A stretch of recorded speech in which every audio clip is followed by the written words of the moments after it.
In the very near future, a world war began between men and machines, starting with an attack in the past year of 2003, when the couple was quickly murdered by the first infiltration machine sent by an AI computer system for initiation. Flash forward to the year 2012. Many battles have been fought, and the Earth became slowly devastated. A team of survivors consisting of Libby, SpongeBob SquarePants, Timmy Turner, and Patrick Star were then engulfed in a combat fight with killing machines, laced with a handgun by their side.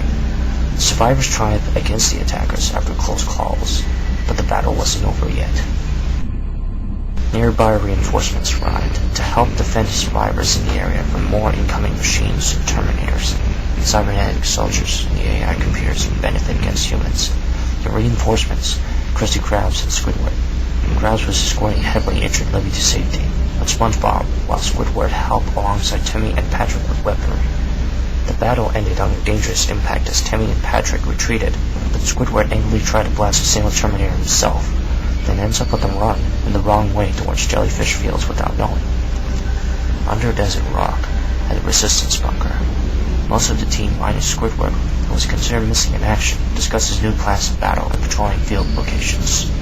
A mysterious perpetrator drives through the road to Bikini Bottom and parks behind SpongeBob's old house, where he couldn't be seen so easily. Then SpongeBob arrives home, walks to his house, inside to see that it's not the same as he left it long ago. Then he heard urgent news that a massive robot army is all over the decimated town of Bikini Bottom. Patrick Star happens to be pursued by a robot not long before. At the Chum Bucket, robots invade Plankton's sanctuary. He reveals that he had created them, but they disregarded his statement and continued long enough to throw Plankton out of the Chum Bucket. The coast was clear as SpongeBob walks out of his house front door to see that everything's fine. He sees with no surprise that Plankton was wandering through the neighborhood. SpongeBob talks to Plankton. He replies to SpongeBob that he wants back control of the Chum Bucket from his own creations, without mentioning the fact. Patrick Star walks out of his home to see that the coast was clear as well. SpongeBob talks to him after, before he decides to investigate places of other robot sightings, starting with Jellyfish Fields. The Resistance bunker, filled with survivors and soldiers, an enigmatic Terminator was infiltrating the area. SpongeBob arrives at Jellyfish Fields to see that Squidward was on an intense run from robots and jellyfish. As he sees Squidward injured, torn up, and swollen, SpongeBab quests to bring him medicinal cream to treat his wounds of jellyfish bites. Not long after, robots surround Squidward and force him to run back to the Resistance bunker. When SpongeBob had to drop for his cream, Patrick was curious to see that the outskirts of his neighborhood, machines were deployed out in the open.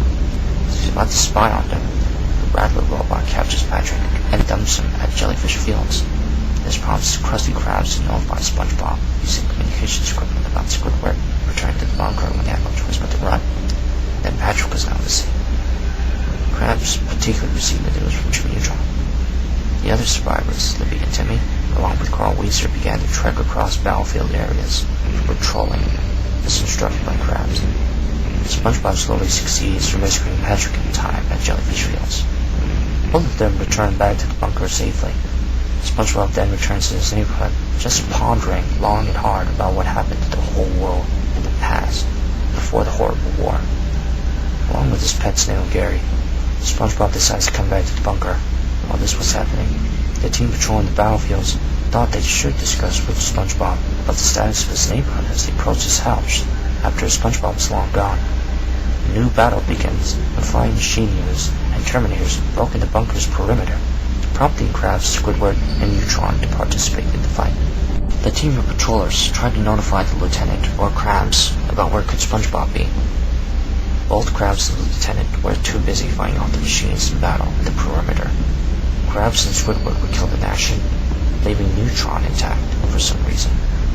The patrolling team then noticed that something was strange inside SpongeBob's house. They had to break in and enter to see what was happening before reporting the Resistance. Not long after, the mysterious perpetrator turns up and seeks to execute the team. Carl and Timmy were killed, but we survived to destroy the perpetrator, not without feeling some great despair about the human casualties, particularly Timmy. At the battle beyond the Resistance bunker, the lone human soldier and the fighters conquered the machines eventually. This pretty pneumatic Terminator who probably gave the location of the Resistance bunker to the machines. Jimmy Neutron is revealed as the infiltrator observed the AI's computer system's evil plan coming together to terminate one human at a time without being caught, while remaining separate to kill another. The machines accomplished in killing 4 members of the resistance team and countless other soldiers at the battlefield without even noticing that one of themselves could be an infiltrator working for the enemy. After observing the deaths of Krabs and Squidward, Neutron is messaged by the machines to perform more missions to kill all humans. Now, the future is not set. As the longest night passes, a new year arrives and destroys every living thing on sight.